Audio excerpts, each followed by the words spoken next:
A father tried to erase his eldest son's war record, only to learn that the discarded boy had already risen above him. By the time Ye Tai understood the truth, Yin Yuan was returning to Jiangbei with orders to take command of his entire province. 3 years earlier, Yin Yuan had awakened in a completely different world where monsters poured through cracks in the sky. Martial arts replaced ordinary education. Warriors defended human cities, and military drafts could send young fighters straight to the front. His new identity placed him inside the powerful Ye family, one of the most influential clans in Jiangbei province. Ye Tai, the family patriarch, was a grandmaster warrior and a one-star general commanding the local demon suppression army. Yin Yuan's mother controlled the province's largest gene medicine company, so his new life looked privileged from the outside. That illusion collapsed almost immediately because Yin Yuan arrived in this world while standing on an active battlefield. A national draft had selected his younger brother Yi, the family's treasured genius and carefully protected future heir. Instead of allowing Yi to serve, the family sent Yin Yuan to the front under his brother's identity. The original owner of Yin Yuan's body had even accepted the arrangement, hoping sacrifice might finally earn his parents' affection. That hope nearly killed him because he had been sent to war before he was properly prepared for real combat. Yin Yuan survived only because a mysterious system awakened and helped him grow through endless battles against monsters and alien races. For 3 brutal years, he fought where ordinary recruits died within days and veterans disappeared without leaving bodies behind. Every battle hardened his instincts, strengthened his cultivation, and erased the timid boy who once begged the Ye family for approval. His military achievements climbed so quickly that Eastern Command eventually sealed much of his personal information for security. By the end of those 3 years, Yin Yuan was no longer an expendable substitute serving beneath someone else's name. He had become one of the Eastern War Zone's most valuable young officers and reached the rank of general. After surviving hell, Yin Yuan finally returned to Jiangbei expecting at least some recognition from the family he had protected. Instead, 3 entire days passed before his parents even bothered to meet him. His younger sister Yu Ling greeted him with open contempt and warned him not to embarrass their parents. She looked at the returning soldier as if his presence itself lowered the dignity of the house. Yin Yuan entered the dining room and immediately understood that nothing inside the Ye family had changed. Ye Tai sat at the head of the table, with the cold authority of a commander reviewing an inconvenient subordinate. His mother offered little more warmth, while Yi barely acknowledged the brother who had gone to war in his place. No one thanked Yin Yuan for surviving, and no one asked how many times he had nearly died. The family's first real concern was what they could still take from him. Ye Tai told Yin Yuan that he should not return to military service after coming home. The reason had nothing to do with Yin Yuan's injuries, exhaustion, or the 3 years he had already sacrificed. Yi was preparing for the martial exam, and war merits could provide valuable advantages for his future. Ye Tai also intended to promote Yi into the demon suppression army and eventually prepare him to inherit military authority. That plan required accomplishments, reputation, and a record worthy of a future heir. Yin Yuan realized his father wanted to transfer 3 years of battlefield achievements directly into Yi's hands. Every monster Yin Yuan had killed and every battle he had survived was being treated like family property. The family expected the substitute son to surrender everything once the protected heir was ready to use it. Yu Ling casually suggested Yin Yuan could work as a security guard at his mother's company afterward. Yi found the idea amusing, showing no embarrassment over benefiting from the brother who had replaced him at war. Ye Tai dismissed Yin Yuan's martial talent as limited and assumed the eldest son had already reached his ceiling. He believed Yin Yuan had earned only a modest rank and a collection of useful merit points. The truth was far beyond anything Ye Tai imagined because Yin Yuan's sealed record placed him among elite young commanders. A man in Ye Tai's position could have investigated, but he had stopped checking on Yin Yuan after the first year.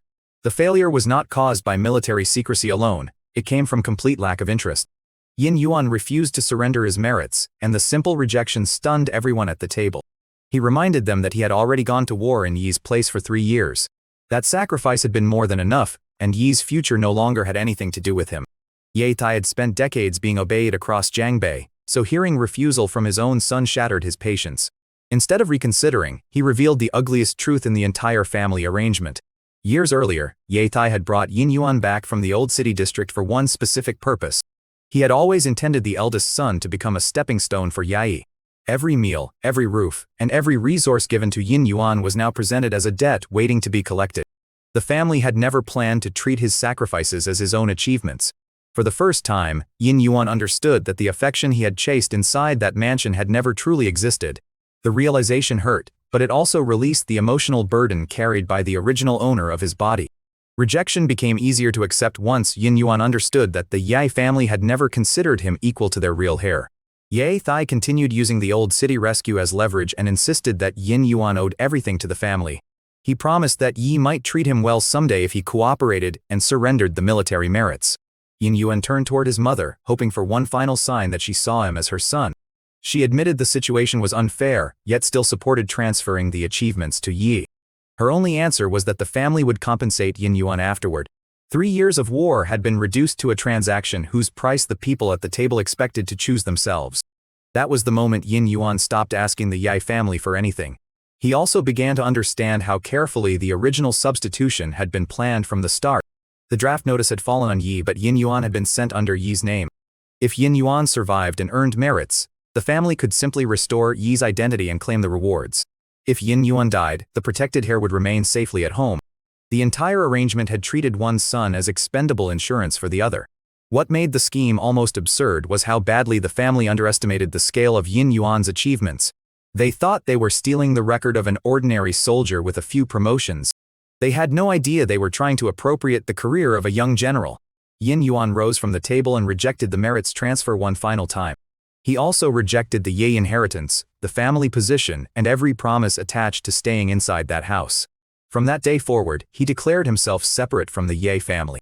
Ye Thai exploded in fury and released his Grandmaster aura before attacking with a palm strike. The blow should have overwhelmed an ordinary master-level fighter before he could even react. Yin Yuan stepped aside as if the attack were moving through slow motion. For the first time that night, real uncertainty crossed Ye Thai's face. He had expected rebellion from a weak son, not effortless movement beyond his own prediction. Yin Yuan told Ye Thai that any debt created by bringing him home had already been repaid through 3 years of war. Then he turned away and walked out into the night without looking back. His mother tried to follow, but Ye Thai stopped her and declared that the family did not need someone like Yin Yuan. He predicted that the outside world would crush the boy and force him to crawl home. Ye Thai even ordered everyone in the household not to offer Yin Yuan help. That command changed nothing because Yu Ling and Yai had never shown any intention of helping him anyway. Yi's first concern after his brother left was not whether Yin Yuan would survive alone. He immediately asked what would happen to the war merits. Ye Thai reassured him that those merits had always belonged to Yi in the family's eyes. The reason was hidden inside the identity swap arranged 3 years earlier. Official military paperwork recorded Yin Yuan's service under Yi's name. Every battlefield victory, promotion, and achievement therefore appeared attached to the protected younger brother. Ye Thai believed that technical detail gave him control over the entire record without Yin Yuan's consent. Yi began imagining how those achievements would carry him into a top martial academy and eventually toward martial saint status. The family praised him as the true flame of the Ye clan, while the real battlefield veteran disappeared into the city alone. Later that night, Yin Yuan's mother quietly wondered whether the identity transfer could fail without his cooperation. Ye Thai dismissed the concern because he believed the paperwork already made the matter legally simple. He decided to hold a public celebration banquet and announce that Ye had returned from 3 years of frontline service. At that banquet, Ye would be promoted to major before the most influential people in Jiangbei. The family planned to place a hero's crown on the wrong son's head in front of the entire province.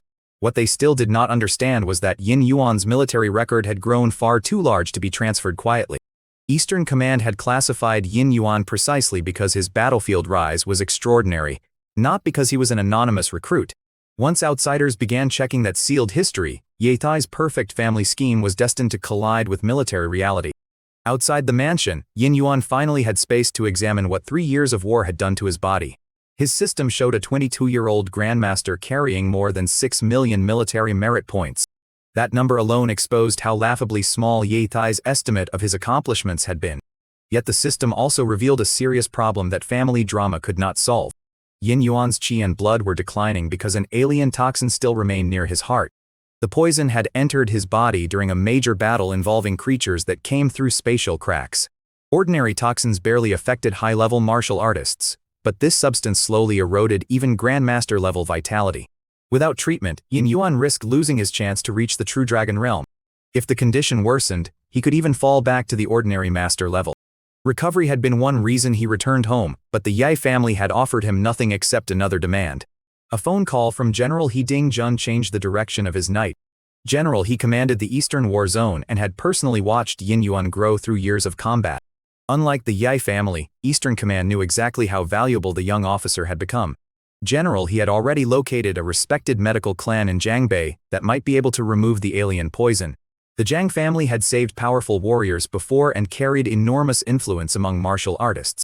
Yin Yuan wanted treatment immediately, which made General he suspect something had gone wrong at home. The older commander had invested years of resources into Yin Yuan and refused to let Jiangbei steal his future star. He joked about driving there personally if Ye Thai tried to keep Yin Yuan away from Eastern Command. Yin Yuan assured him that remaining with the Ye family was the last thing he wanted. Meanwhile, General he began reviewing records connected to Yin Yuan's coming Rising Star nomination. That review exposed the strange identity information hidden inside the military system. The records still carried Ye's name while describing a young man Eastern Command had trained as an apparent orphan. General he instantly realized that Ye Thai had manipulated more than a simple family draft. The false background had convinced Eastern Command that it was cultivating an unaffiliated genius. Rare medicines, cultivation materials, combat techniques, equipment, and enormous military resources had been poured into that soldier. General he had believed those investments were creating a loyal Eastern war zone pillar. Instead, the paperwork suggested Ye Thai planned to reclaim the finished product for his own family. The thought made General he furious enough to shake his headquarters with Grandmaster pressure. His officers were ordered to calculate every resource Eastern Command had spent during Yin Yuan's 3 years. The estimated value reached the kind of figure that could bankrupt powerful factions. General he decided that Ye Thai would either release the soldier completely or answer for what had been taken. Yin Yuan knew none of this while waiting beside the road in Jiangbei. A black car stopped nearby and a young woman named Xiaoya stepped out to greet him. She was connected to the Jiang medical family and had been sent to escort the military guest. The word she used for Yin Yuan was not useless son, security guard, or unwanted brother. She addressed him as a general.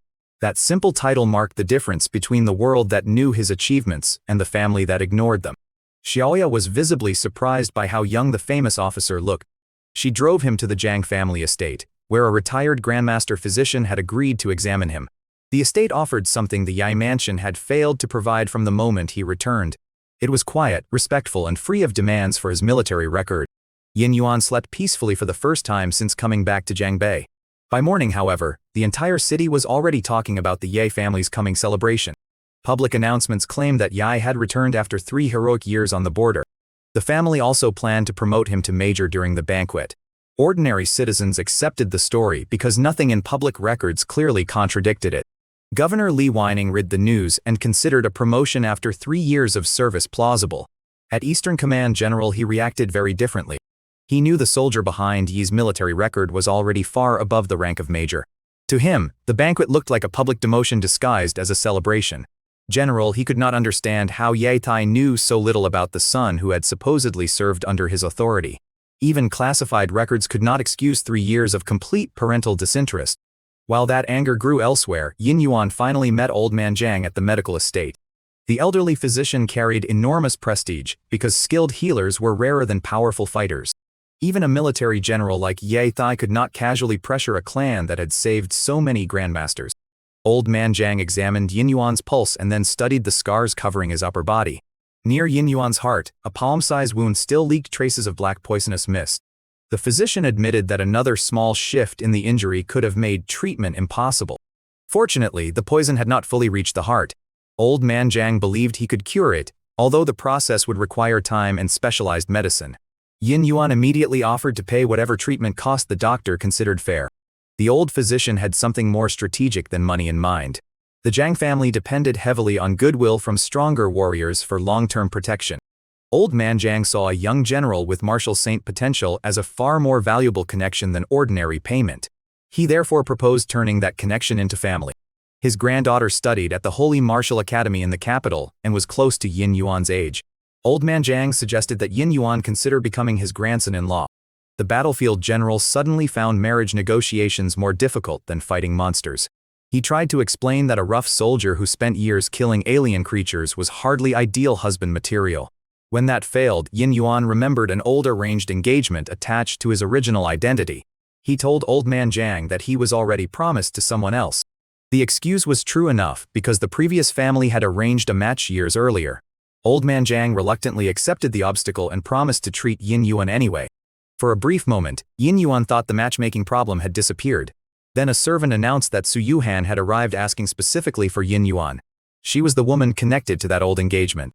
Even old man Jiang initially believed Yin Yuan was someone different, because the Ye identity manipulation had spread so widely. Yin Yuan admitted that the situation was complicated and allowed Su Yuhan to enter. Her arrival immediately reminded him how the original owner of his body had been treated before the war. Su Yuhan had repeatedly looked down on him for coming from the old city district. She had considered him socially beneath her and had never hidden her dislike of the engagement. The previous Yin Yuan endured that contempt because he desperately wanted every connection the family gave him. The man who returned from the battlefield no longer needed that approval. Su Yuhan arrived prepared for an argument about ending the engagement. Instead, Yin Yuan accepted the separation without resistance and showed almost no emotional reaction. Her confidence faltered because she had expected him to cling to the relationship. Old man Jiang, on the other hand, immediately noticed that the obstacle to his own matchmaking plan had vanished. Before Su Yuhan had fully left, he returned to the subject of introducing his granddaughter. Yin Yuan tried to slow the situation by insisting that the granddaughter should have her own choice. Old man Jiang happily agreed and promised an introduction when she returned from the capital. Su Yuhan overheard enough of the conversation to become genuinely confused. The prestigious Jiang family wanted its holy martial academy granddaughter connected to the man she considered worthless. She assumed old man Jiang must be interested in the Ye family inheritance. Trying to be helpful, Su Yuhan warned him that Yin Yuan would not inherit the Ye family's power. She explained that Yi was the real heir and suggested the Jiang family was betting on the wrong son. The warning immediately angered old man Jiang. He had no interest in Yin Yuan because of Ye Thai's position. He valued the young man because he knew Yin Yuan was a general and a future martial saint candidate. Whether the Ye family accepted or rejected him changed nothing about that value. Su Yuhan left believing everyone around her had somehow lost perspective. She consoled herself with the coming banquet, where Ye would publicly appear as Jiang Bei's returning war hero. In her mind, that celebration would prove which brother truly mattered. Yin Yuan simply returned his attention to medicine and allowed the family's public performance to continue without him. News of the banquet spread across Lingwu City until nearly every major faction knew the Ye family was celebrating Ye. Ye Thai intended to announce that his favored son had fought 3 years on the border and returned with distinguished service. He would also use the gathering to promote Yi publicly to the rank of major. For Yin Yuan, the entire event was nothing more than an elaborate identity swap performed in front of an audience. 3 years earlier, he had been sent away under Yi's name. Now that the dangerous part was over, the family wanted to place the name back on its protected owner. The problem was that a general's rank, battlefield reputation, and military connections could not be transferred like ordinary paperwork. Yin Yuan decided not to interfere because his immediate priority was removing the poison from his body. While he rested, another important visitor heard about the banquet. Xiao Shi, a flashy young man from the capital, had come to Jiang Bei under instructions from his powerful grandfather. That grandfather was a martial saint, placing the Xiao family among the strongest clans in the nation. Xiao Shi had heard stories about the Eastern War Zone's young killing god and wanted to meet him personally. Because he lacked an invitation, he approached his uncle, Governor Li Weining, for access to the Ye event. The governor initially disliked the idea of attending a junior's celebration and risking his own status. His attitude changed the moment Xiao Xi explained that a martial saint had personally ordered the visit. Xiao Xi also revealed why the unknown soldier mattered so much.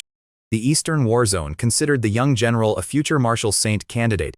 He had survived 3 years of border warfare and become famous for killing enemies far beyond what his age suggested. Governor Li Weining immediately realized that someone of that level deserved personal attention.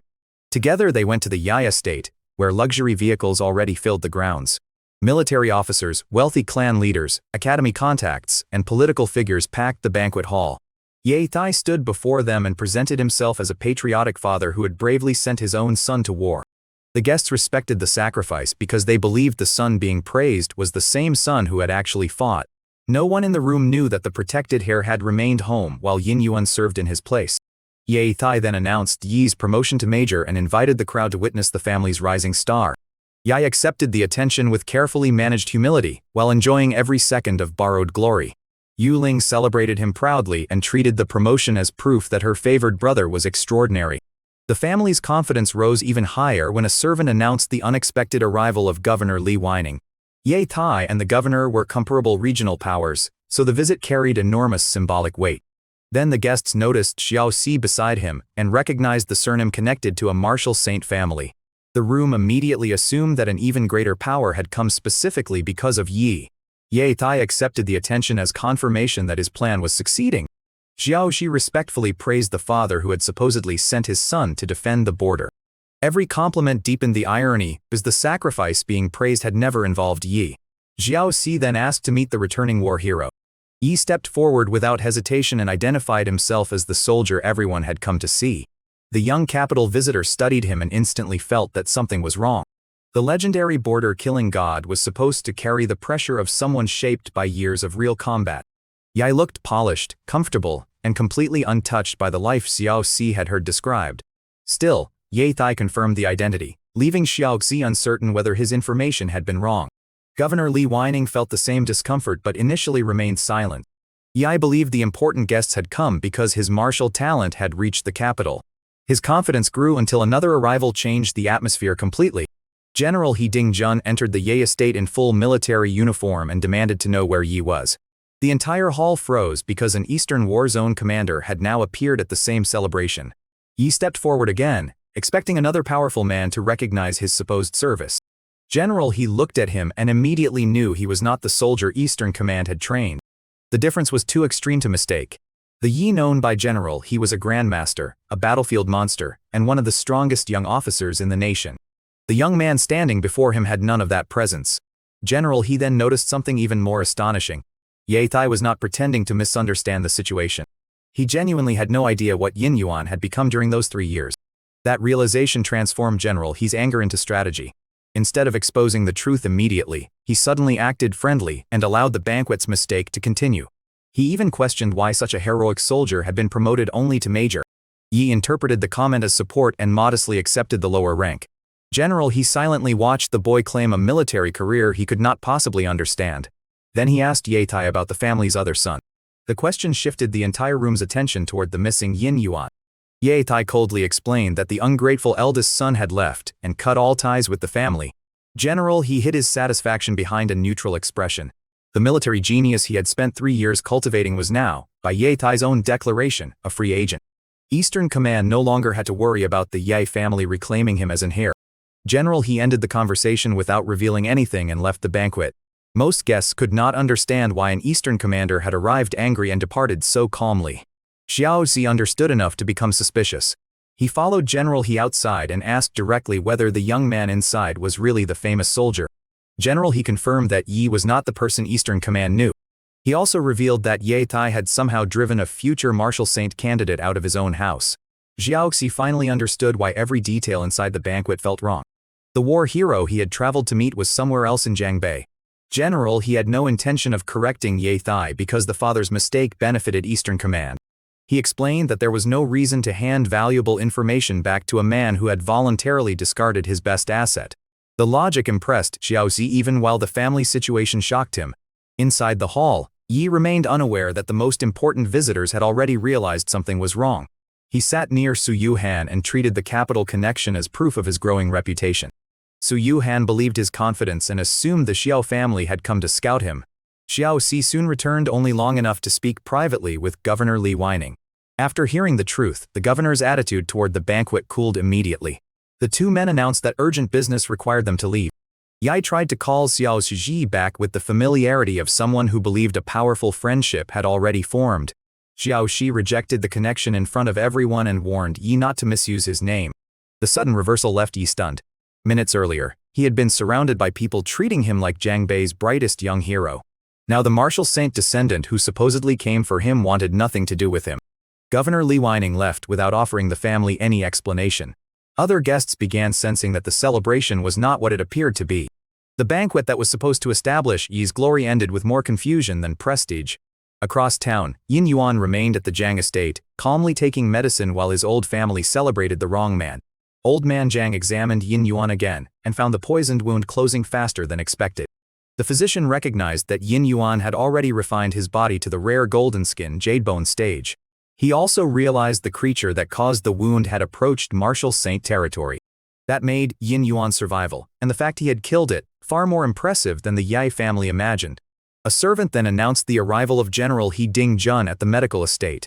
The Eastern commander entered with visible relief after finally locating the young officer he had trained. This time, Yin Yuan was ready to explain exactly how the Ye family's identity scheme had worked. Yin Yuan described the substitute military service, the false identity, the demand for merits, and the family's planned public transfer. General He Ding-jun listened until anger crushed the teacup in his hand. He had spent 3 years believing he was training a gifted orphan who belonged to the Eastern War Zone. Now he understood that Ye Tai had used both his son and the military as resources for Yi. General, he demanded to know what Yin Yuan wanted to do next. Yin Yuan's answer was simple: heal completely, return to service, and enter the Rising Star selection. As far as the Ye family was concerned, he considered the relationship finished. General, he accepted that choice but promised to report Ye Tai's conduct to higher command. He also revealed that the Rising Star rewards included precious True Dragon liquid. That resource could help Yin Yuan cross the final barrier into the True Dragon realm. When Yin Yuan estimated his combat rating at more than 6 stars after recovery, General, he nearly choked. Ordinary True Dragon warriors were commonly measured around 5 stars, yet Yin Yuan had not even fully entered that realm. The conversation confirmed that the young officer's potential was far beyond regional standards. Back at the Ye mansion, the failed banquet left Ye Tai staring at questions he did not want to answer. Governor Li Weining, Xiaoji, and General He Ding-jun had all arrived for reasons that seemed connected. More importantly, each important visitor lost interest after realizing a particular person was absent. Yin Yuan was the only member of the family whose last 3 years were a complete blank to them. His mother cautiously suggested that perhaps the powerful guests had actually come because of him. For a moment, doubt entered Ye Tai's mind. His pride quickly replaced the doubt with a more comfortable explanation. He decided Yin Yuan must have arranged some kind of trick to sabotage Yi's celebration. Ye Tai ordered a deeper military background check and demanded that his people locate Yin Yuan. Governor Li Weining was meanwhile scolding Xiao Xi for dragging him into such an embarrassing banquet. Xiao Xi admitted the mistake, but explained that the capital had serious reasons for finding the real Eastern War Zone prodigy. Major martial saint families were competing for influence, while alien threats continued growing. A young military star with national-level potential could shift the balance between those factions. When the governor asked how high Yin Yuan's rank truly was, Xiao Zi gave an answer that chilled him. Above ordinary generals stood star-ranked generals, and only a tiny number of officers ever reached the upper levels. Ye Tai and General He Ding-jun were both one-star generals. Yin Yuan's status was already approaching a level that placed him beyond ordinary regional commanders. At only 22 years old, that possibility was terrifying. The Ye family's problems then spread beyond reputation and into business. Old Man Jiang received a proposal from Yin Yuan's mother's pharmaceutical company for another joint project. He rejected it immediately and declared that the Jiang family would no longer cooperate with them. That decision threatened one of the strongest foundations beneath the company's success. The Ye household gathered to understand why such an important partner had suddenly walked away. They considered money, rival corporations, and hidden business conflicts before Ye Tai offered his favorite explanation. Yin Yuan was currently living at the Jiang estate, so Ye Tai blamed him. Everyone in the family accepted the accusation almost instantly. No one considered that Old Man Jiang might have independently judged their treatment of Yin Yuan. Ye Tai also revealed the limited military information he had managed to access. The first year showed Yin Yuan killing enemies quickly and rising to lieutenant. Year 2, however, was locked behind clearance even a 1-star general could not penetrate. Instead of wondering whether Yin Yuan had become more important than him, Ye Tai assumed Eastern Command was hiding the records out of spite. He still guessed that Yin Yuan was only a captain or perhaps a major. That assumption was already enough to make Ye feel competitive. Ye had just been publicly promoted to major and believed that placed him above his discarded brother. The family's confidence remained disconnected from reality. Yu Ling became so angry over the Jiang business decision that she left home to confront Yin Yuan herself. At the same time, Yin Yuan had gone to the governor's office to meet Xiao Xi properly.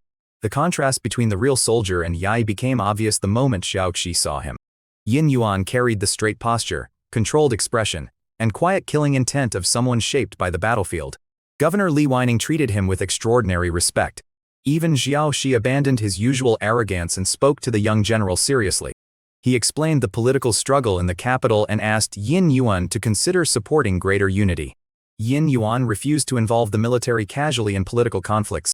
Xiao Xi argued that divided martial saints could leave humanity vulnerable to stronger alien races. Yin Yuan acknowledged the logic and promised only to consider the matter after reaching the capital. When the meeting ended, Governor Li Weining and Xiao Xi walked behind him with instinctive respect. Yu Ling happened to witness the entire scene from outside. The sight destroyed the image of the useless older brother she carried in her mind. She followed Yin Yuan through the city until he stopped in a quiet alley and confronted her presence. Yu Ling demanded to know why the governor and a martial saint descendant treated him so carefully. She also accused him of forcing the Jiang family to cut business ties with their household. Yin Yuan told her the business decision had nothing to do with him. Yu Ling refused to believe him and repeated the family's favorite accusation that he was ungrateful. That word finally exhausted Yin Yuan's patience. He reminded her that whatever debt existed from being brought home had already been repaid through 3 years of war. Then he released only a fraction of his spiritual pressure. Yu Ling's senses were flooded with images carved from real battlefield experience. She saw a blood-covered warrior standing among mountains of monster corpses. She saw an alien beast pierced through and destroyed by overwhelming force. Then she saw a hall of high-ranking officers saluting a single young figure. The brightest military insignia belonged to the person standing at the center. Before Yu Ling could clearly see the face, Yin Yuan withdrew the pressure. He walked away without explaining anything else. Yu Ling remained frozen because the vision contradicted everything she believed about him. Her refusal to accept what she had seen created a heart demon inside her cultivation. The obstacle was not caused by a physical attack. It came from the collision between truth and the identity she desperately wanted to preserve. As long as Yu Ling denied that the saluted warrior could be Yin Yuan, her cultivation would remain blocked. She returned home pale, shaking, and repeating that the figure could not possibly have been her brother. Ye Thai immediately recognized signs of a spiritual imprint and assumed someone had attacked his daughter. Ye mentioned that Yu Ling had been muttering Yin Yuan's name. That was enough for Ye Thai to abandon every other explanation. He declared that Yin Yuan had harmed his own sister and sent a messenger to the Jiang estate. The message demanded that Yin Yuan return home or face the consequences. Yin Yuan laughed when he heard Ye Thai was still invoking fatherly authority. He told the messenger that the family relationship had already ended. If Ye Thai wanted a confrontation, he could come to the Jiang estate himself. The answer drove Ye Thai into another rage. He took Yi with him and headed directly toward the Jiang family home. Old man Jiang was furious when they entered his estate with open hostility. Ye Thai ignored the doctor's status and accused Yin Yuan of attacking Yu Ling. Before the argument could grow worse, Yin Yuan entered the room and asked old man Jiang to stay out of the dispute. Yi immediately turned his anger toward the brother he already resented. He accused Yin Yuan of disrespecting their father, hurting Yu Ling, and abandoning basic family loyalty. Yin Yuan sat down calmly and explained that Yu Ling had only been shown something she refused to accept. He also asked when either younger sibling had ever truly treated him as an older brother. Then he looked at Ye Thai and deliberately referred to him as Yi's father rather than his own. That small change in language struck Ye Thai harder than any insult. The obedient son who once chased approval was completely gone. What sat before him now was a battlefield general who no longer flinched when the Yi family raised its voice. Yi stepped forward first, eager to prove that the family's chosen heir could still put Yin Yuan in his place. Ye Thai did not stop him because he expected the younger prodigy to win easily. Yin Yuan read Yi's cultivation at a glance and recognized genuine talent for someone of that age. Yi had reached the post-heaven realm and carried enough Chai blood power to destroy an ordinary building. Against most young fighters in Jiangbei, that strength would have been impressive. Against Yin Yuan, it was almost meaningless. Yi charged with a fist strong enough to crush concrete, expecting his older brother to be overwhelmed. Yin Yuan shifted one step to the side and let the attack pass harmlessly. Yi never even saw the movement clearly. Before the younger brother could recover, Yin Yuan answered with one controlled punch. He held back enough power to avoid killing him. Even restrained, the blow launched Yi across the room and left him coughing blood on the floor. Ye Thai abandoned restraint the moment his favored son fell. He attacked Yin Yuan with a full Grandmaster palm strike capable of devastating an entire city block. This time Yin Yuan did not dodge. He stepped forward and met Ye Thai's palm directly with his own. The collision shook the Jiang estate and filled the room with dust. When the air cleared, it was Ye Thai's arm that trembled. For the first time he felt the true depth behind Yin Yuan's cultivation. Ye Thai's aura had always seemed like a mountain pressing down on weaker martial artists. Yin Yuan's pressure felt more like an ocean with no visible bottom. That single exchange forced the one-star general to confront a possibility he had never considered. The son he dismissed as talentless might already stand beyond him. Yin Yuan reminded Ye Thai that they had no family relationship left. He also warned that continuing the confrontation could expose the entire identity scheme to people outside the household. Ye Thai immediately understood the danger of that threat. Public questions about the draft substitution and stolen military merits could destroy far more than his pride. Old man Jiang finally stepped in and challenged the debt Ye Thai constantly used against Yin Yuan. He pointed out that recovering a lost child was a parent's responsibility, not a lifelong favor demanding repayment. The argument left Ye Thai with little room to defend his past choices. He could not win by force without exposing Yin Yuan's strength to half the city. He could not win by morality because old man Jiang had already stripped away the excuse. Ye Thai turned instead to Yi's injuries and complained that the martial exam was approaching. The accusation made Yin Yuan notice another hypocrisy. Only moments earlier, the family had called him beast, animal, and outsider. Now that Yi was hurt, Ye Thai suddenly spoke as if Yin Yuan should behave like a protective older brother. Yin Yuan asked how many times Yi or Yu Ling had ever called him big brother while they lived together. The room fell silent because the answer was none. Ye Thai had watched that disrespect for years without correcting either child. He carried Yi out of the estate with his pride wounded and his understanding badly shaken. Yin Yuan calmly returned to his tea after the confrontation ended. At the Yi mansion, his mother was horrified when she saw how badly Yi had been injured. She also asked a question Ye Thai did not want to hear. She wondered whether he and Yi had provoked Yin Yuan before the fight. Ye Thai rejected the suggestion and blamed everything on the son who had left. His mother treated Yi's injuries and confirmed he could recover before the exam. The reassurance reduced the immediate panic but did nothing to repair the family's growing fracture. For the first time, Ye Thai could not completely erase Yin Yuan's words from his mind. He remembered that Yi and Yu Ling had never treated their older brother with basic respect. He also remembered that he had allowed it. Pride still prevented him from apologizing or reconsidering the larger situation. Yin Yuan's mother watched the distance becoming permanent and began to sense how much the family had already lost. Elsewhere in Jiangbei, a problem far more dangerous than family conflict was developing underground. A cavern originally rated SS had been discovered roughly 100 miles from Lingwu City. Military units entered expecting threats within Grandmaster range. Instead, scouts encountered monsters far stronger than the official rating predicted. A lieutenant colonel escaped from the mountain and demanded immediate reevaluation. Nearby villagers were evacuated while the demon suppression army reinforced the perimeter. The cavern's danger continued rising faster than anyone could explain. Far away at the Holy Martial Academy, Jiang Dai completed another breakthrough in spiritual power. She was old man Jiang's granddaughter and the young woman he kept trying to introduce to Yin Yuan. Jiang Dai specialized in spiritual perception rather than ordinary physical combat. Her abilities allowed her to sense enemies, predict movement, and process danger at extraordinary speed. Her teacher, Zhao Lingwen, was a military officer and powerful spiritual specialist. Zhao Lingwen received orders to evaluate the mysterious cavern near Lingwu City. She invited Jiang Dai to accompany her and gain real field experience. That assignment quietly placed old man Jiang's granddaughter on a path toward the same crisis surrounding Yin Yuan. Meanwhile, Yin Yuan's treatment finally reached its most important stage. After several quiet days at the Jiang estate, the last traces of alien poison disappeared from his body. His qi and blood surged back through his meridians with far greater stability. The system now showed him at peak Grandmaster, only one major step from the True Dragon realm. He still needed high-quality True Dragon liquid to make the breakthrough properly. The coming Rising Star selection offered a rare Grade 9 version, so he decided not to rush. Old man Jiang then produced another medicine and insisted the alien toxin might still create future problems. The pill was designed to protect Yin Yuan's heart meridians and build permanent resistance against similar poison. It also carried a powerful regenerative effect at the cellular level. For a warrior who spent his life being cut, pierced, burned, and poisoned, faster healing was priceless. Yin Yuan swallowed the medicine inside a training room and immediately felt his body begin a violent transformation. Every cell seemed to break apart and rebuild itself over and over. The sensation forced him to experience decay and renewal as two halves of the same cycle. Instead of merely enduring the pain, Yin Yuan studied the principle behind it. Years of battlefield experience and system-enhanced talent pushed him into a deep state of enlightenment. He began turning the concept of death and rebirth into a martial technique.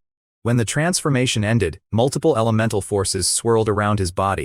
More importantly, a completely new understanding had formed in his mind. Yin Yuan had created a regeneration technique far beyond the normal healing effect of the medicine. The technique promised recovery so extreme that even severed limbs might eventually be restored. Nothing in ordinary martial arts history offered the same ability.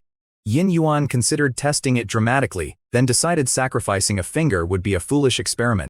Instead, he made a small cut across his palm. The wound closed before blood could fall.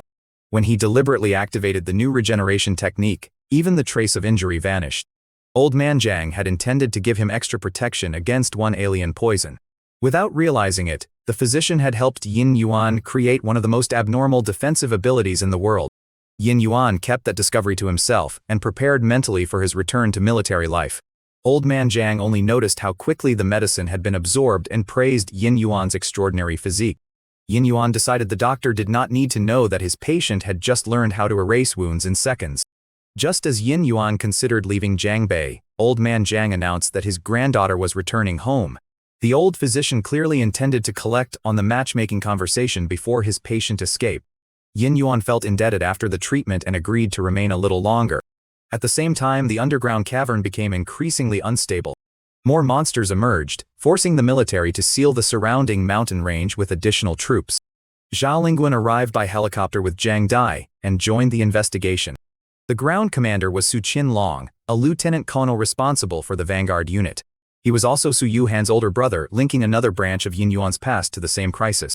Su Qinlong explained that multiple scouting teams had entered the cavern and failed to return. Even more alarming, spiritual specialists could not see through the darkness below. Zhao Lingguan tested the cavern personally from the air. Her spiritual perception normally reached enormous distances, yet something underground blocked it completely. She considered two possibilities, and neither was comforting. Either the cavern contained enough monsters to create massive interference, or something below exceeded Grandmaster level. A true dragon-class creature inside human territory would turn a regional emergency into a national threat. Zhao Lingguan wanted to enter physically but refused to do so without a Grandmaster combat escort. Su Qinlong objected because losing a rare spiritual specialist inside an unknown cavern would be unacceptable. The unit requested Grandmaster support from command and received no immediate solution. Nuclear destruction remained a theoretical last resort, but that could widen the spatial crack beneath the site. Destroying the mountain might therefore create a permanent monster gateway, instead of solving the problem. The investigation stalled while everyone searched for a warrior strong enough to enter. Less than 100 miles away, exactly such a Grandmaster was resting at the Jiang estate. Zhao Lingguan and Jiang Dai returned to Lingwu City after the failed assessment. Old man Jiang lit up when his granddaughter entered the house. Both of his sons had died fighting monsters, leaving Jiang Dai as the last young member of his bloodline. She had inherited talent in both medicine and martial arts and earned admission to the Holy Martial Academy. Watching the grandfather welcome her made Yin Yuan notice what genuine family affection looked like. No debt was mentioned, no future sacrifice was demanded, and no child was treated as a replaceable resource. While the family reunited, Zhao Lingguan stepped outside and unexpectedly saw Yin Yuan. Recognition hit her immediately. Months earlier, Yin Yuan had rescued a crashing military helicopter during fighting on the Eastern Front. Zhao Lingguan had been on that aircraft and remembered the young commander who pulled them from disaster. Yin Yuan needed a moment to place her, because 3 years of war had blurred countless rescue operations together. Once she explained the location and mission, the memory returned. That accidental reunion solved the cavern problem almost immediately. Zhao Lingguan described the blocked spiritual scans and the military's inability to secure a Grandmaster escort. Yin Yuan volunteered to go with her. She initially asked whether he needed permission from military command. His rank made the answer simple, because he could authorize his own participation. Before leaving, Yin Yuan stepped in the main hall and finally saw Jiang Dai clearly for the first time. She was young, composed, and striking enough to make old man Jiang's matchmaking enthusiasm understandable.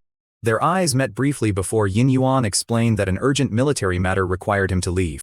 Old man Jiang only asked him to return for dinner. The old physician looked far too pleased about having both young people under the same roof. Outside the estate, Yin Yuan and Zhao Lingguan prepared to depart. A white car arrived before they could leave. Yin Yuan's mother stepped out and tried to stop him. She had come hoping to reopen a relationship he considered finished. Yin Yuan addressed her politely but only as a stranger.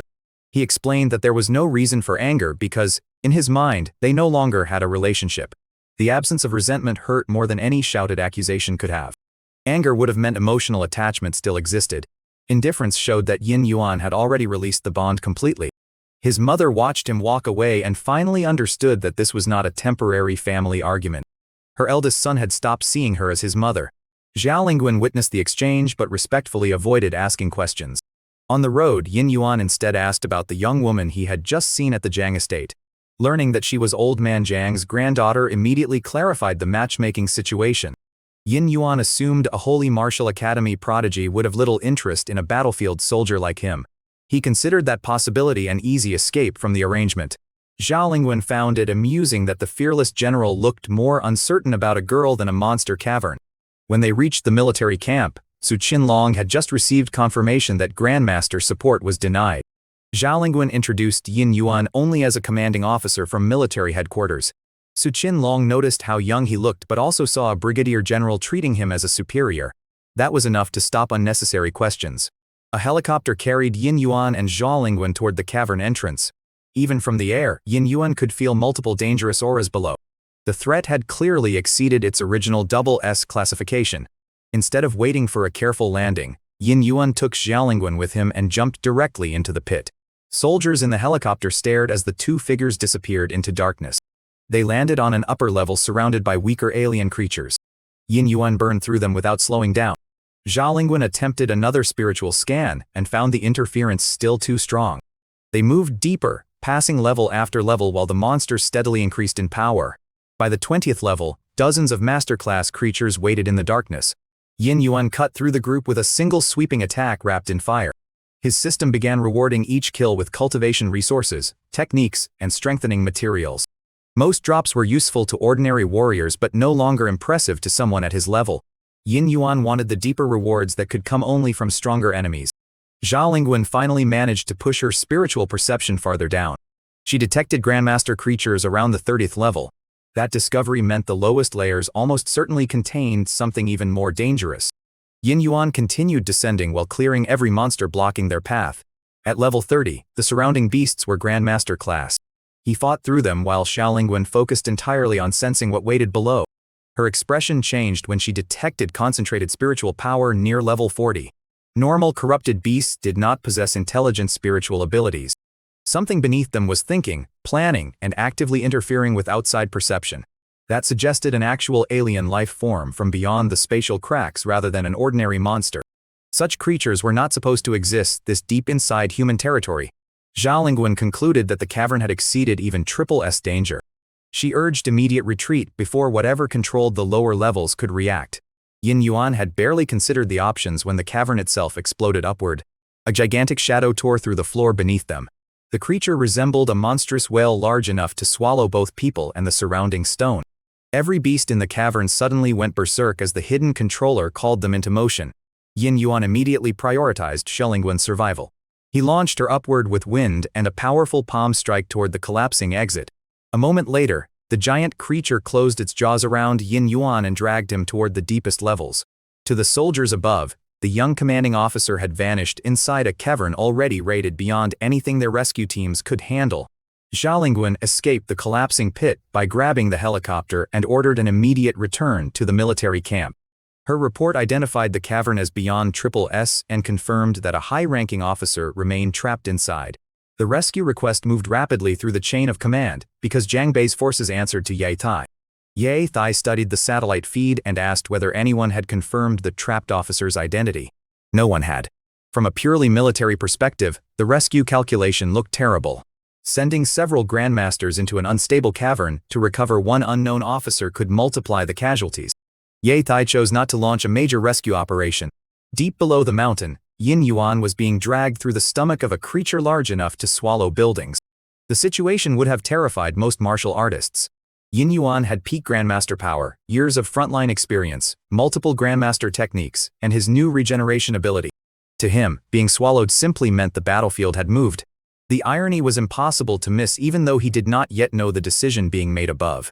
The father who had discarded him was now refusing to risk Jiang Bei's grandmasters for the unidentified officer trapped underground.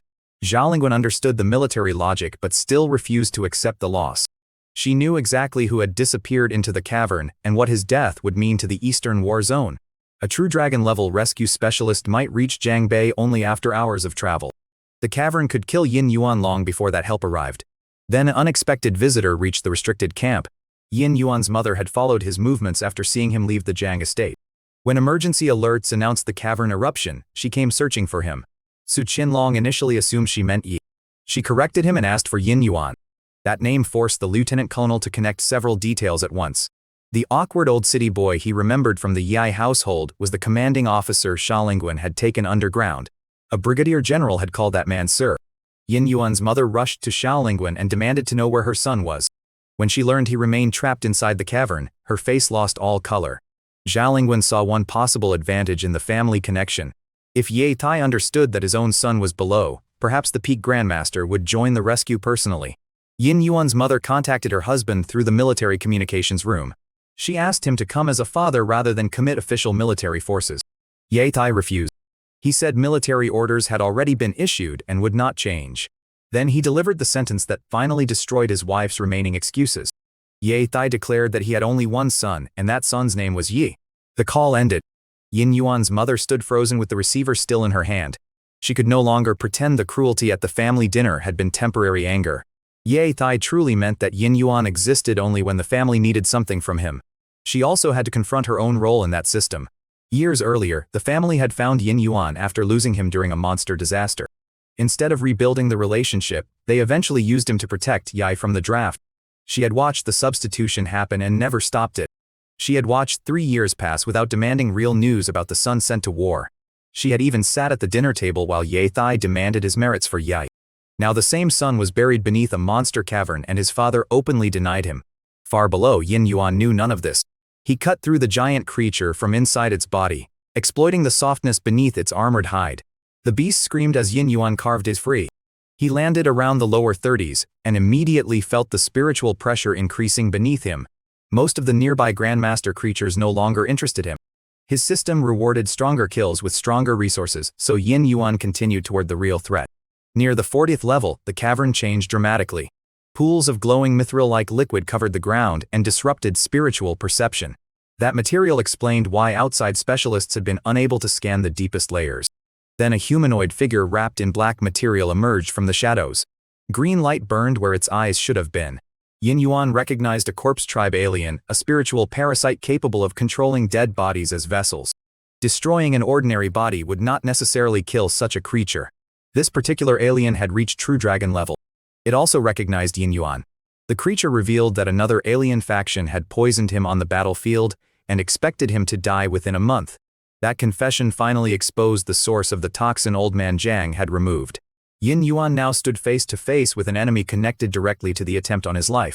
He attacked without hesitation. Fire, lightning, ice, wind, and multiple Grandmaster techniques crashed into the alien one after another. Most warriors treated a single Grandmaster technique as a final trump card. Yin Yuan had collected dozens through 3 years of system-assisted warfare. The corpse tribe alien fought back with genuine true dragon power. Its spiritual force distorted the surrounding space and evaporated some of the precious mineral around them. Yin Yuan answered by releasing the killing intent domain forged from years of battlefield slaughter. The pressure locked down the area and disrupted the alien's spiritual control. Even then, true dragon defenses were difficult to break. The alien tried to intimidate Yin Yuan by summoning every remaining monster in the cavern. Above ground, soldiers watched in disbelief as rampaging beasts suddenly retreated toward the pit. The entire eruption reversed direction, because something below desperately wanted reinforcements. At level 40, Yin Yuan continued attacking while the alien's defenses steadily weakened. The system finally registered the kind of victory he had been waiting for. Killing a true dragon-level enemy produced a reward far beyond ordinary master or grandmaster drops. Yin Yuan gained an extraordinarily high-grade true dragon resource. Rather than waiting for the rising star selection, he now possessed something even better for his breakthrough. He absorbed the reward while residual energy from the cavern surged around him. His chi blood and physical power increased sharply. The transformation did not complete the true dragon breakthrough, but it pushed him into the half-step true dragon stage. He now stood between peak grandmaster and the realm above it. His strength had already surpassed what most fighters at either level could manage. Yet the dead corpse tribe alien left final danger behind. Residual spiritual energy slipped into Yin Yuan's consciousness and triggered a nightmare invasion. The ability tried to trap him inside amplified versions of his deepest fears. For ordinary warriors, such mental attacks could destroy sanity permanently. Yin Yuan had spent 3 years living through real scenes more brutal than any illusion could invent. The nightmare dragged him back to his first days on the battlefield. At the same time, the spiritual interference above weakened because the corpse tribe controller was dead. Yin Yuan's mother joined the search from a helicopter and pushed her spiritual senses downward. She finally detected her son sitting alive near the deepest levels. She also realized his consciousness was trapped inside a hostile mental projection. Ignoring the risk, she pushed her own spiritual power into his mind to help pull him free. The decision carried her directly into memories Yin Yuan had never shared with the family. She saw a thin teenager standing on his first battlefield before he had even become a qualified warrior. A squad captain had to save him from a monster attack, and immediately questioned who had sent such an unprepared recruit. The answer was the family that needed a replacement body for Yi's draft slot. The memory shifted to ruined streets, rain corpses, and a squad almost completely destroyed. Yin Yuan crawled from a pile of bodies as the sole survivor, badly wounded and starving. He searched through debris and dead soldiers for enough nutrient liquid to stay alive. His mother watched the scene and finally understood what her silence had purchased. The comfortable safety Ye enjoyed had been paid for by Yin Yuan's blood. She remembered once promising to make up for the years her lost child spent in the old city. Instead, she had allowed him to be sent into another kind of hell. The nightmare showed only memories he had already survived. Yin Yuan cut through them one after another, refusing to let the past control him again. When he noticed his mother's spiritual presence, he understood that she had seen everything. He did not stop to comfort or accuse her. Yin Yuan shattered the remaining illusion and forced his way back into consciousness. Then he climbed out of the cavern under his own power. On the surface, his mother looked as if the memories had aged her years within minutes.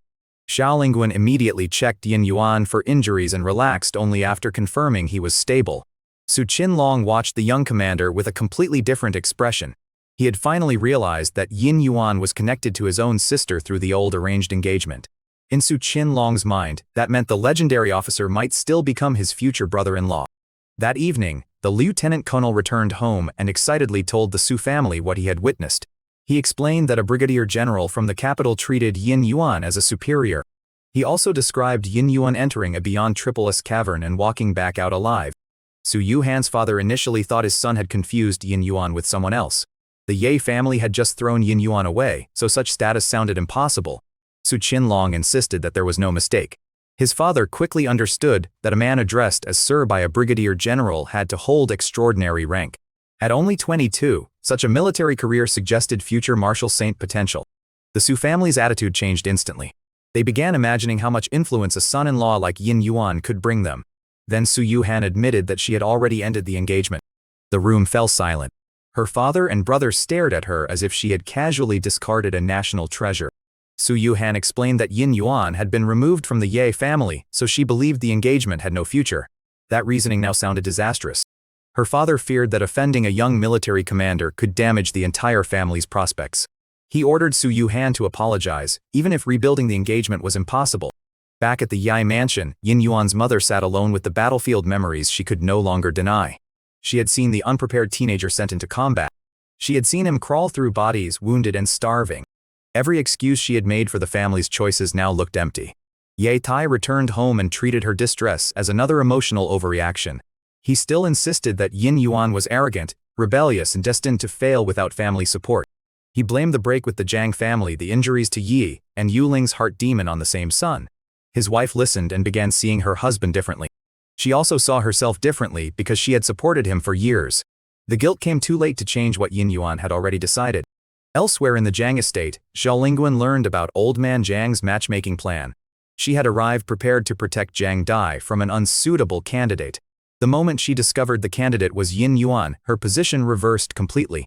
A young general with proven character, extraordinary talent, and national-level military value hardly looked unsuitable. Yin Yuan remained much less confident about the idea. He prepared a careful explanation, giving Zhang Dai every opportunity to refuse. He pointed out that she studied at the Holy Martial Academy, while he spent most of his life on battlefields. Their daily worlds could not have been more different. Zhang Dai listened calmly and then said she wanted to try the relationship. Yin Yuan was genuinely caught off guard. Years of contempt from Su Yuhan had trained him to expect rejection, not quiet acceptance. He warned that military duty might keep him away for long periods. Zhang Dai answered that she intended to join the military after graduation anyway. One by one, Yin Yuan's prepared excuses disappeared. He finally agreed that they could see where the relationship went. The exchange was simple, respectful, and almost shockingly free of drama. Nearby, Su Yuhan had arrived under orders from her father to apologize. She saw Yin Yuan walking comfortably with Zhang Dai and could not force herself to interrupt. Zhang Dai was talented, admired, and connected to one of Jiangbei's most respected families. Su Yuhan suddenly understood that she had not escaped an inferior match. She had thrown away someone valuable because she had judged only his surface position. The realization made her feel smaller than any public humiliation could have. She returned home without apologizing. Her father was furious that pride had stopped her from repairing even the family's basic relationship with Yin Yuan. Su Yuhan knew the problem was no longer pride alone. Standing beside Zhang Dai, she had felt completely outclassed by the future she once dismissed. Nearly a month after Yin Yuan returned to Jiangbei, several problems had changed at once. His poison was gone. He had reached half-step True Dragon. He had gained extraordinary regeneration and an immortal cell cultivation method. He had also unexpectedly begun a relationship with Jiang Dai. The province then turned its attention to the annual martial exam. Young warriors competed for academy admissions, faction recruitment, and coveted military training opportunities. General He Dingjun asked Yin Yuan to scout promising candidates for the Eastern War Zone. The task gave him a reason to remain in Jiangbei a little longer. At the same time, the national military leadership announced an even larger event. The Rising Star tournament would begin in 2 weeks. Only young generals below the age limit could compete, and the rankings shaped the future leadership of the armed forces. The national marshal personally asked where the Eastern War Zone's famous young prodigy was. Military records still carry that prodigy under Yi's name. Senior officers remembered the astonishing 22-year-old general from his earlier promotion ceremony. They learned he had returned to Jiangbei and ordered him to report to the capital. The recall came directly from the highest level of military headquarters. That order landed on Ye Thai's desk. Because of the identity swap, Ye Thai assumed the capital was summoning his favored son Yi. Yi was in the middle of the martial exam, so Ye Thai saw the order as badly timed routine business. He believed his regional authority would let him delay the recall until the exam finished. What he did not understand was that the marshal was not asking for an ordinary major. The capital wanted the real battlefield prodigy to compete among the strongest young generals in the nation. Ye Thai still had no idea that the person being summoned was the son he had expelled. Later that day, Ye Thai arrived at Jiang estate asking to speak with Yin Yuan again. Old man Jiang openly mocked the sudden return of a father who had recently claimed the young man was no longer his son. Yin Yuan stepped out before the argument became violent and demanded that Ye Thai explain what he wanted this time. Ye Thai entered the guest room with a softness Yin Yuan had never seen from him before. He admitted in vague terms that he had failed the eldest son over the years. The sudden humility only made Yin Yuan more suspicious. Ye Thai could barely tolerate ordinary disagreement, so swallowing his pride meant he needed something important. He quickly returned to praising Yi's talent and insisting that every past decision served the Ye family's future. Yin Yuan asked why that future had required sending an unprepared teenager into war. He also reminded Ye Thai that no one had checked whether he survived during those 3 years. Ye Thai avoided answering directly and instead offered compensation. He promised the family heir position, military resources, and even control of Yin Yuan's mother's corporation. The generosity confirmed that a hidden condition was coming. Ye Thai finally explained that military headquarters had ordered Yi to report back. The order came directly from the capital, not from ordinary Eastern Command. Because Yi was busy taking the martial exam, Ye Thai wanted Yin Yuan to return to the military under Yi's name again. Once the urgent matter passed, Ye Thai claimed the identities could be rearranged later. The proposal was almost identical to the exploitation that had started the entire conflict. 3 years earlier, Yin Yuan had replaced Yi at war. After returning, the family tried to give Yi all the credit.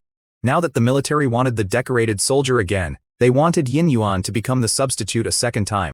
Yin Yuan saw no reason to trust promises from people already trying to erase his achievements. He pointed out that Ye Thai had repeatedly insisted those merits belonged to Yi. If Yi was truly the war hero, then Yi should answer the military recall. The contradiction trapped Ye Thai inside his own story. He wanted Yi to own the heroic identity only when it provided rewards. The moment that identity demanded real service, he wanted Yin Yuan to carry the burden again. Yin Yuan rejected the request and ordered Ye Thai to leave. The general departed furious, returning immediately to the insults he had briefly hidden. Back at his office, Ye Thai made an even more dangerous decision. He delayed the direct capital order because he wanted Yi to finish the martial exam first. A nervous subordinate reminded him that the command came from national headquarters. Ye Thai still believed his regional position gave him enough room to postpone compliance.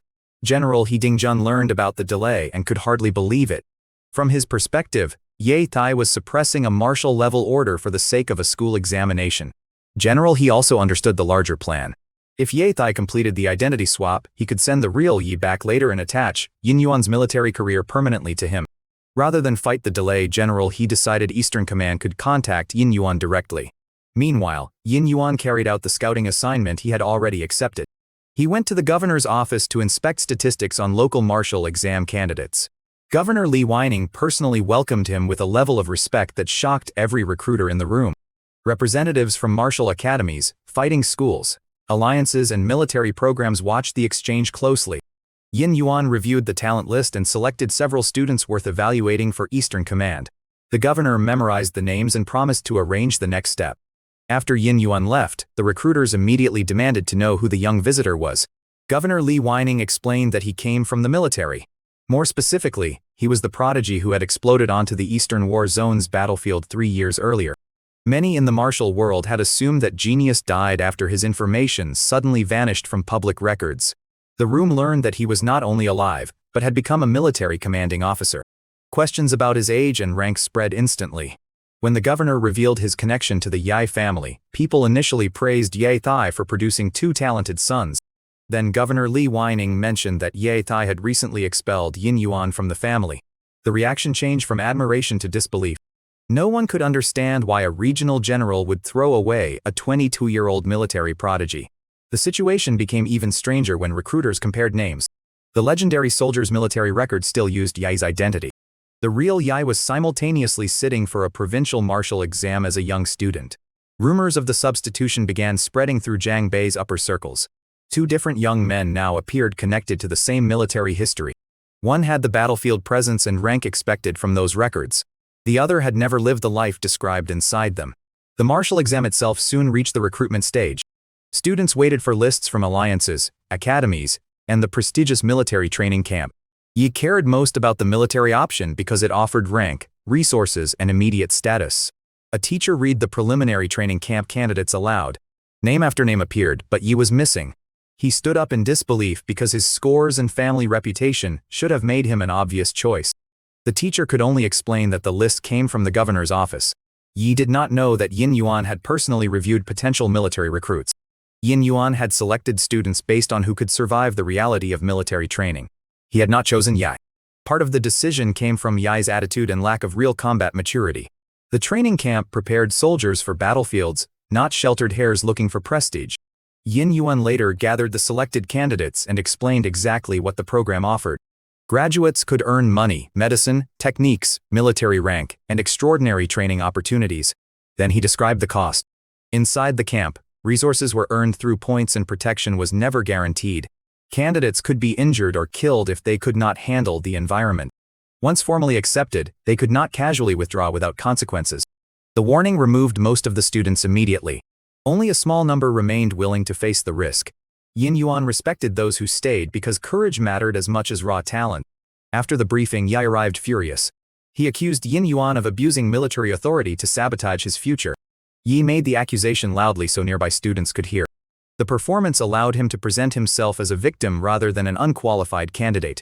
Yin Yuan refused to play along. He told Yi that the younger brother's talent was not special enough to demand military attention. Yai angrily compared himself with the students who had been chosen. Yin Yuan admitted that personal dislike made the answer even simpler. The line humiliated Yi in front of everyone listening.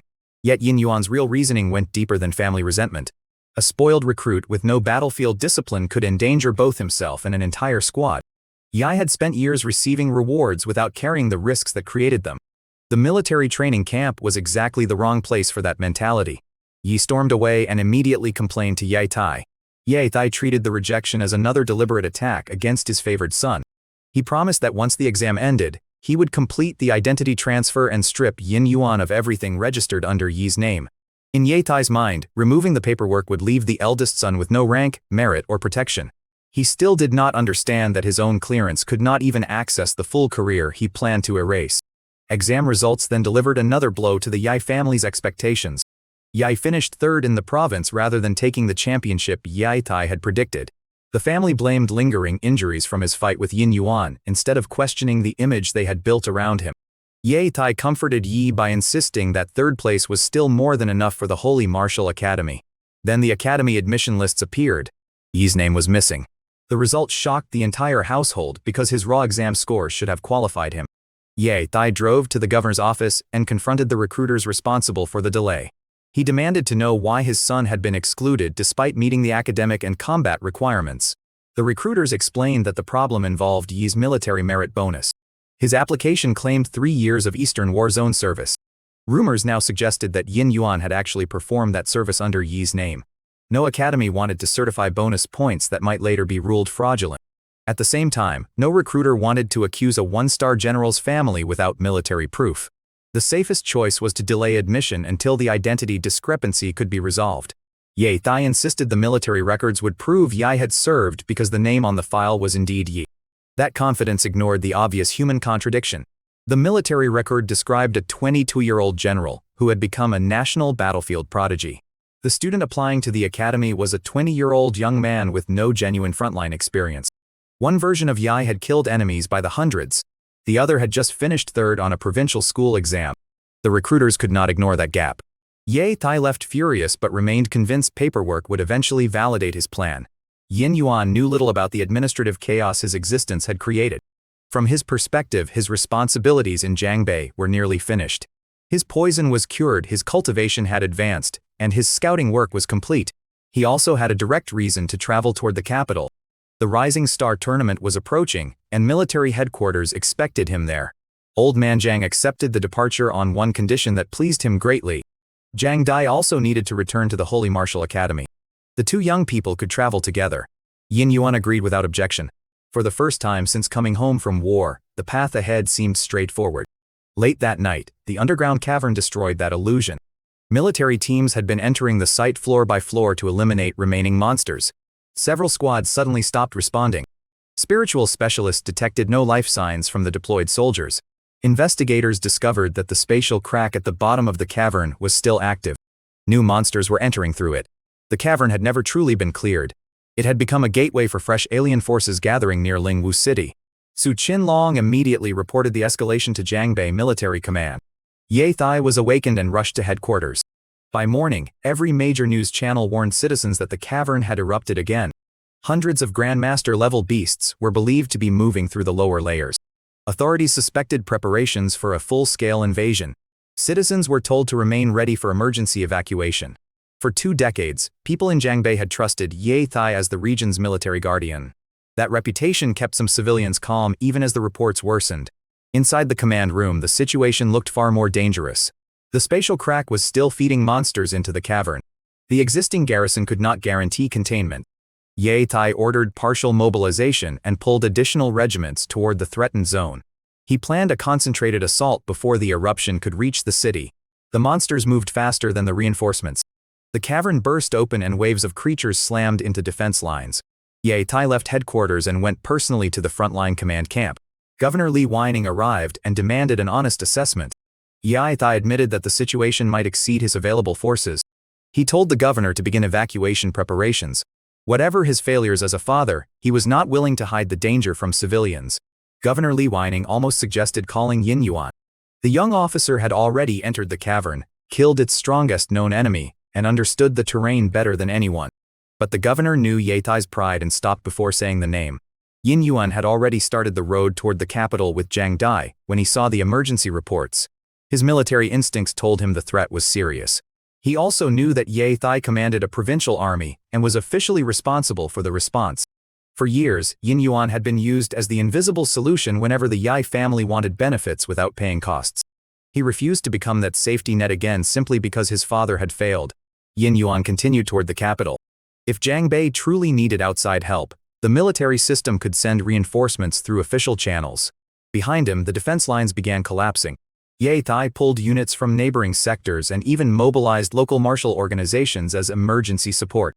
The monsters kept coming faster than defenders could remove them. Millions of civilians began preparing to leave Lingwu City. Within a short time, only the final major defense line remained secure. The crisis finally reached the national marshal. Battle reports showed that Ye Tai had delayed reporting the cavern's true escalation. They also reminded headquarters that he had already suppressed a direct capital recall order. The marshal's anger was immediate. He ordered every nearby military unit to abandon secondary assignments and reinforce Jiangbei. Then he asked whether Yin Yuan was still close enough to return. The answer was yes.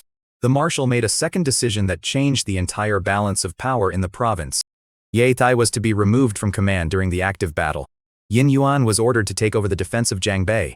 The son who had been treated as disposable was now officially replacing the father who controlled the region for 20 years. The order moved through national military channels without asking Ye Tai's permission. Yin Yuan received it on his phone while still on the road. He pulled over and read the command carefully. Returning meant walking directly back into the province and family structure he had just escaped. But the order was no longer about Ye Tai. Hundreds of millions of ordinary people could be threatened if the last defense line failed. Yin Yuan turned the vehicle around. His reason was duty, not reconciliation. Jiangbei's civilians had never sent him to war under another person's name. They had never demanded his merits or called him worthless. If he had the power to stop a disaster, they were the people worth returning for. Back at military headquarters, Ye Tai received the notice that he was being relieved. The message stunned him because he had commanded Jangbei for 2 decades. He could not imagine who the capital considered qualified to replace him during the largest crisis of his career.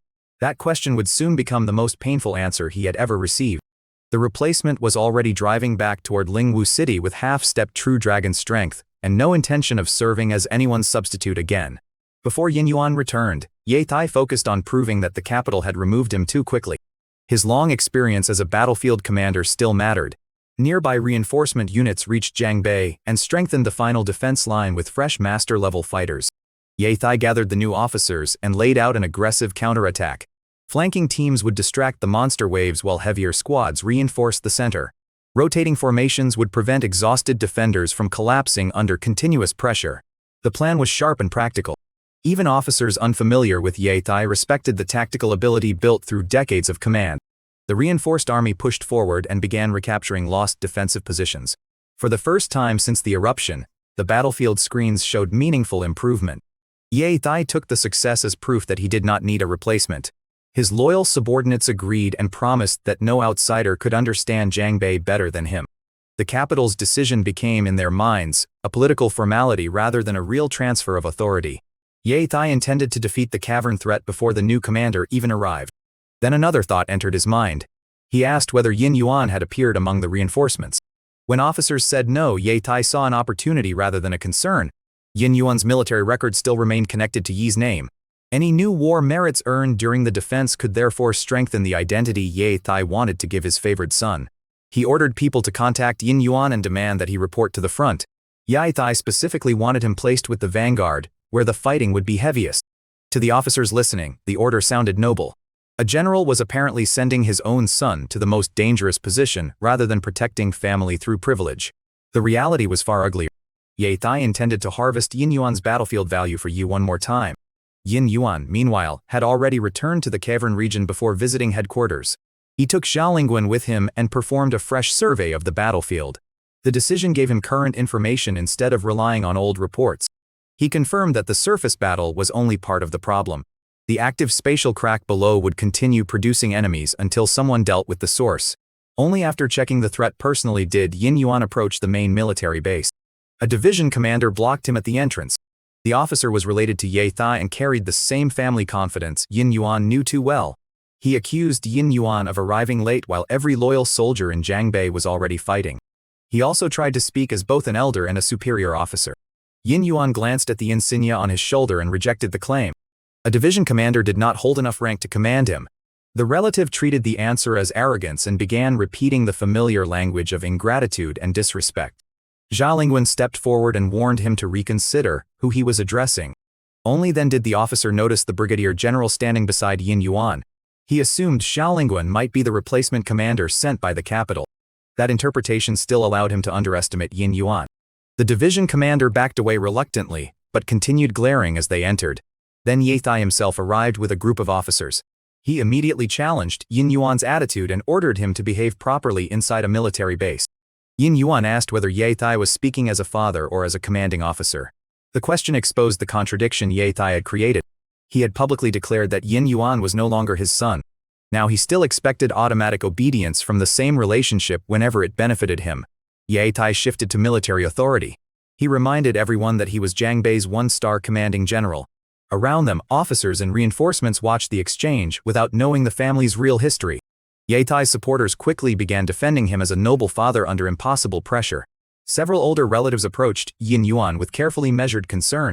They talked about how happy Ye Tai had supposedly been when bringing him home years earlier.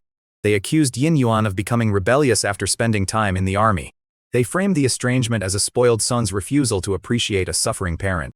Every sentence sounded reasonable to outsiders who did not know about the substituted draft. The public narrative was being built before Yin Yuan had a chance to explain anything. Ye Tai stood behind the performance with the faint confidence of a man surrounded by loyal supporters. In Jangbei, he was accustomed to controlling both the military chain of command and the family's public image. Yin Yuan refused to defend himself against people whose opinions no longer mattered. He told the self-appointed elders that he had no relationship with them or Ye Tai. If they continued interfering with military business, he would remove them from the base. The statement shocked officers who still believed they were watching a family dispute. Whispers spread that Yin Yuan was arrogant, spoiled, and completely without discipline. Yatai used the reaction perfectly. He presented himself as a patient father forced to endure public humiliation from an ungrateful son. Then he shifted from family theater back to military orders.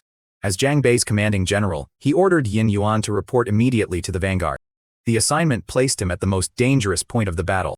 Everyone around them interpreted it as strict but fair discipline. Yin Yuan understood the hidden purpose instantly. The vanguard would also give him the highest number of kills, and therefore the greatest possible war merits. Yatai was still trying to turn Yin Yuan's blood into Yi's military record. This time Yin Yuan had no reason to obey even for appearances. He looked directly at Yatai and stated that the one-star general did not possess enough rank to command him. The entire entrance area fell silent. Yatai had spent 20 years as the province's supreme military authority. No ordinary officer in Jiangbei spoke to him that way. For several seconds, even Yatai seemed unable to process the statement. He ordered guards to take Yin Yuan to the vanguard by force if necessary. One soldier hesitantly stepped forward. Xiao Lingwen stopped him with a warning. Yin Yuan raised a hand before the confrontation could become physical. He repeated the statement more clearly. Effective immediately, Yin Yuan was taking command of Jiangbei. Yatai stared at him as though the words belonged to a different language. The surrounding officers assumed the younger man had finally lost all sense of reality. Then a communications soldier rushed toward Yatai with an urgent message from the capital. Yatai took the call expecting clarification of the replacement order. The voice on the other end confirmed exactly what Yin Yuan had said. The new commander was Yin Yuan. The capital also knew that he happened to be Yatai's son. When the call ended, Yatai remained frozen with the receiver still in his hand. His face turned pale as the chain of command he understood for decades rearranged itself in a single sentence. The son he had expelled was not asking for his position. National headquarters had given it to him. Every officer nearby watched Yatai's silence and understood that the impossible claim had been confirmed. The arrogant young man they had just criticized was now their commanding officer. The family conflict had become a military reality none of them could dismiss. Yin Yuan did not wait for the crowd to finish recovering from the shock. He immediately identified several officers who had used military space to pressure him on Yatai's behalf. Those men included the division commander who blocked him at the gate and other members of the old commander's inner circle. Yin Yuan suspended them effective immediately. The announcement triggered instant protests. The officers claimed he was using new authority to settle a private family grudge. Some appealed to their age and family relationship as if military rank could be replaced by seniority at a dinner table. Others looked toward Yatai, expecting the former commander to reverse the order. Yatai said nothing. For the first time, his supporters could not assume that his personal word automatically overruled everyone else. Yin Yuan turned away from the argument and focused on the invasion. He ordered every officer at division commander level and above to report to the command room. He also summoned all master-level combat leaders for a full battlefield briefing. The meeting would begin within 30 minutes. Then Yin Yuan walked inside without asking whether Yatai approved. Behind him, soldiers began reevaluating everything they had heard only minutes earlier. The supposed rebellious son had just been confirmed as the capital's chosen commander during an active crisis. That fact did not explain the family history, but it destroyed the idea that Yin Yuan was merely a useless troublemaker. Some reinforcement troops wondered whether the transfer was punishment for Yatai or recognition of his son. The old commander's loyalists retreated with him into a side office. Several suspended officers followed anyway, showing where their real allegiance still rested. Yatai sat behind a desk and tried to construct an explanation that protected his worldview. He decided the capital must be using Yin Yuan as a symbolic replacement. Someone needed to take formal responsibility for the cavern disaster. Putting Yatai's own son in the chair could preserve the family's face while satisfying headquarters. Under that theory, Yin Yuan would hold the title for a few days. Yatai would continue directing the experienced officers from behind the scenes. Once the crisis ended, normal control could quietly return. The explanation allowed him to avoid the more frightening possibility. He could not yet accept that Yin Yuan genuinely possessed rank and merit high enough to replace him. A 22-year-old outranking a veteran one-star general sounded impossible within everything Yatai believed about martial careers. The problem was that pieces of evidence were already piling up. His first-year military file had been visible. Everything after that was sealed above Yatai's clearance. A brigadier general treated Yin Yuan as a superior. Governor Li Weining and Xiao Si had both shown him extraordinary respect. General He Dingjun had traveled personally to Jiangbei looking for the same missing son. Now national headquarters had placed Yin Yuan in command of the province. Even Ye Thai could no longer dismiss every sign as coincidence. He sent people to investigate Yin Yuan's military background through any channel they could access. The early response was incomplete but still shocking.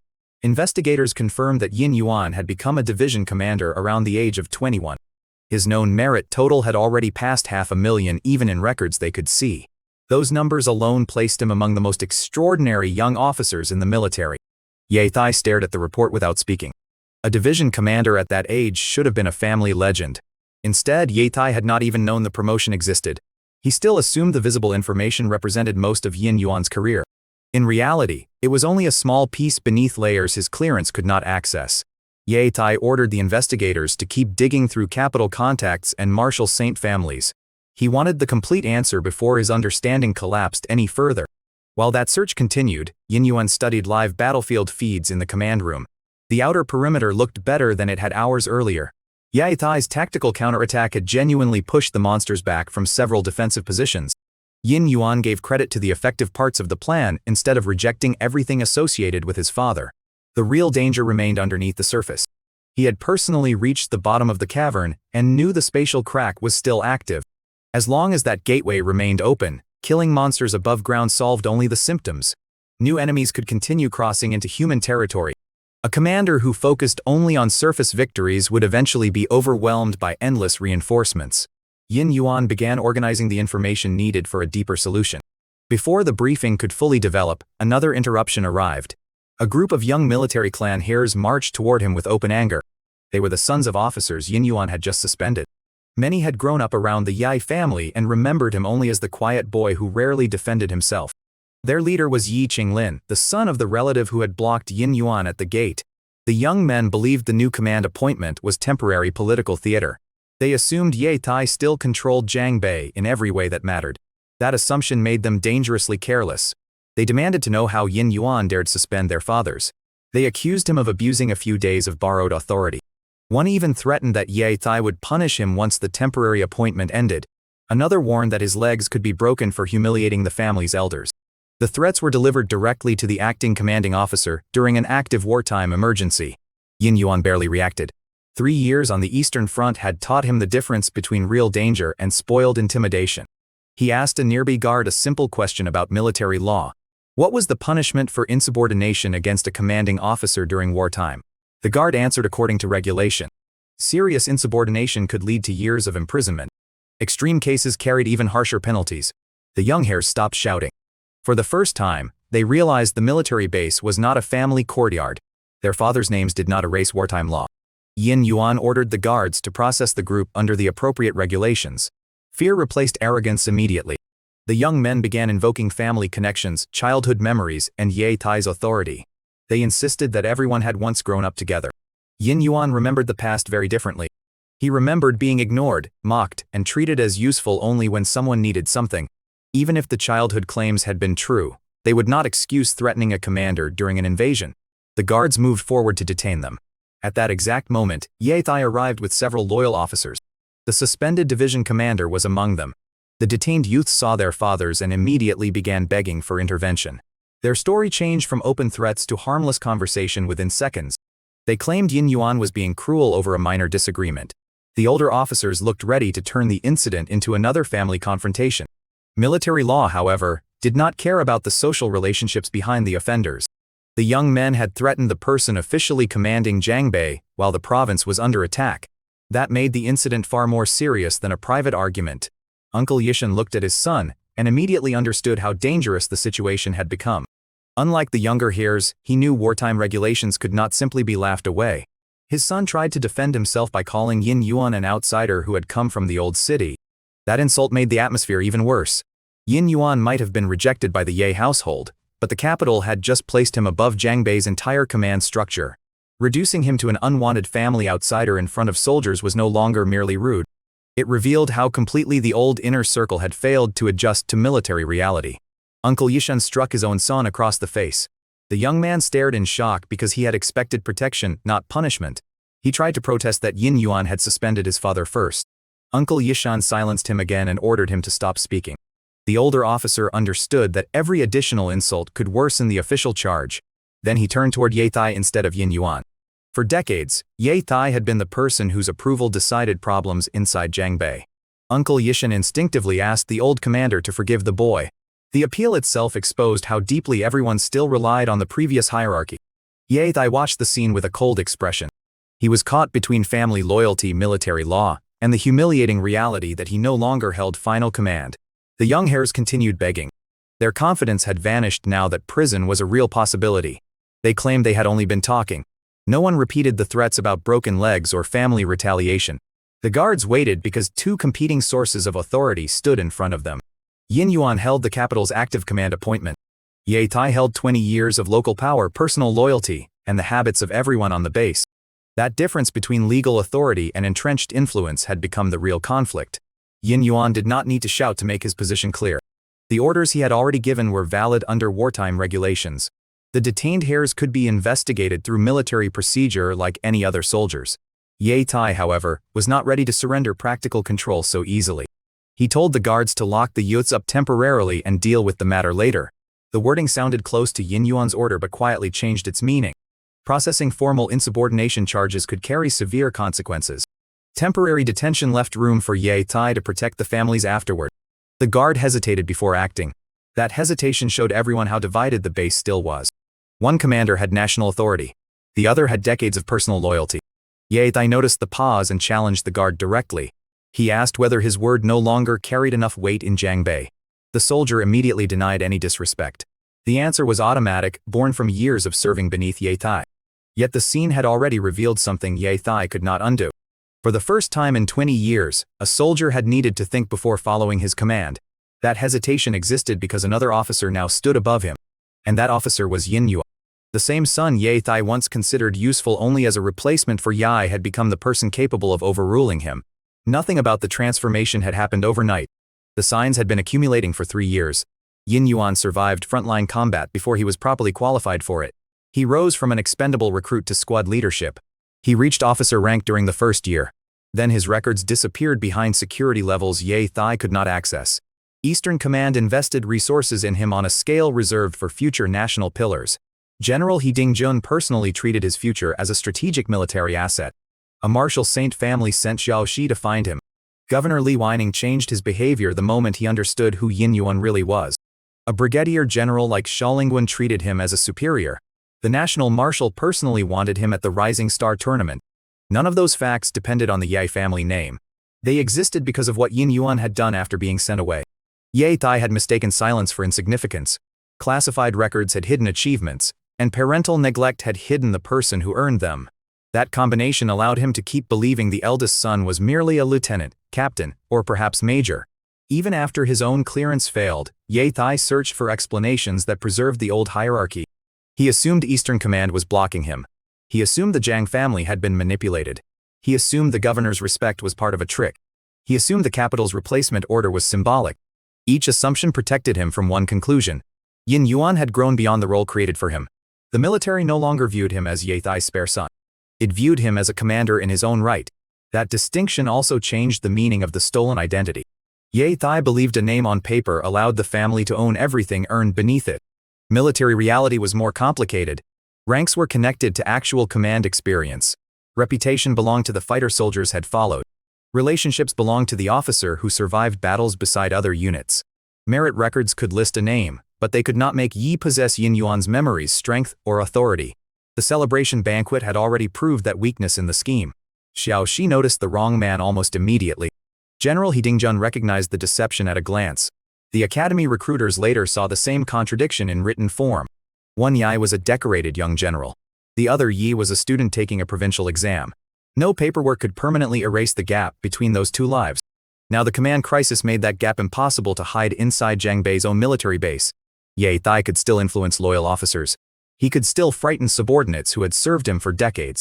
He could still speak with the confidence of the man who protected the province for 20 years. But the capital had placed someone else at the top of the chain of command. That person did not owe his position to Ye Thai. Yin Yuan had paid for it in blood long before his father learned the rank existed. The detained heirs were only the first people forced to confront that new reality directly. Their fathers had taught them that Ye Thai's household stood above ordinary consequences. Wartime law was teaching them something different. Yin Yuan's response was not based on childhood revenge alone. He was responsible for a province facing an active monster invasion. Allowing officers and their children to ignore command because of family connections would undermine any serious defense. The same mentality had already contributed to the current disaster. Ye Tai had delayed a national recall order to protect Yi's school exam. He had spent critical attention on family status while the cavern remained unstable. The capital's loss of confidence did not come from one embarrassing argument. It came from a pattern of priorities that no longer matched the scale of the threat. Yin Yuan now had to separate those personal networks from military decisions. That task was almost as important as pushing monsters back underground. A commander could not seal a spatial crack while half the base believed family seniority overruled official orders. The silent guard standing between father and son became a perfect symbol of that problem. The guard's answer to Ye Tai was respectful, but respect was no longer the same as unquestioned command. He still feared the former commander. He also knew that Yin Yuan's orders came from the active chain of command. That tension would have been impossible only days earlier. Before Yin Yuan returned, Zhang Bei's military structure and the Yi family structure were almost inseparable. Ye Tai's relatives filled positions around him. His children expected status to open doors. His supporters treated criticism of the family as criticism of the province itself. Yin Yuan's appointment broke that overlap in a single stroke. The capital had not asked whether the Ye clan approved. It had not waited for Yi's exam results or the family's identity transfer. It had looked at a military crisis and selected the officer it trusted to handle it. That selection was the clearest answer Yin Yuan could have received after returning home. His value had never depended on the inheritance Ye Tai threatened to take away.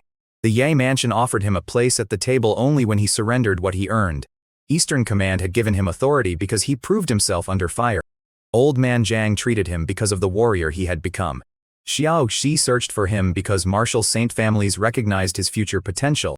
Governor Li Weining respected him because his military position was real.